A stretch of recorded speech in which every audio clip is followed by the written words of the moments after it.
जाएंगे 1,000 रुपए के मेरे माँ बाप दे सकते ना, तो मैं प्राइवेट स्कूल में खुद पढ़ सकती थी। मुझे जरूरत नहीं थी घर में जाके बर्तन मांजने की। 3 घंटे के पेपर में 3 नंबर, किसी में 2 नंबर, कहीं कंपार्टमेंट तो कहीं फेल।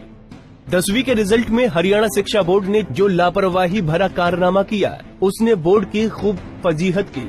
लेकिन उस कारनामे पर मिट्टी डालने के लिए जो रिवाइज्ड रिजल्ट जारी किया गया, उसकी पोल ये स्कूली बच्चियां खोल रही हैं। ऐसा कहना चाहते कि हमारी शिफ्ट हमारे सामने खुलवाओ।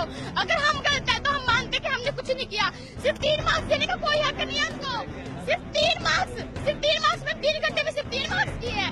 3 घंटे में बहुत कुछ कर सकता है। कहते हैं ना, दुनिया बदलने के सिर्फ 1 सेकंड लगते हैं। कैथल स्कूल की सोनिया अकेली नहीं है जिसकी ये शिकायत है। कई और स्कूली बच्चियां शिक्षा बोर्ड की इस हरकत का खामियाजा भुगत रही हैं, जिनका पूरा साल बोर्ड की कथित सॉफ्टवेयर समस्या की भेंट चढ़ गया।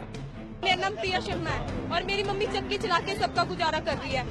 ठीक है, माना चाचा और कमाते हैं, बाहर है, फिर हम मेरे पापा बाहर रहते हैं और मेरी मम्मी हमें पढ़ाती है। दिन रात हम 7 बजे घर जाके मम्मी पापा की शक्ल देखते थे। ऐसे कि हम साइंस और मैथ में कुछ नहीं करके 2-3 नंबर दे के हमें आगे अगर नहीं पढ़ाया हमारे पेरेंट्स ने। हम 4 बहनें हैं। अब एक विकल्प पेपर की रीचेकिंग का है, जिसके लिए हर पेपर के लिए 1000 रुपए चुकाने होंगे।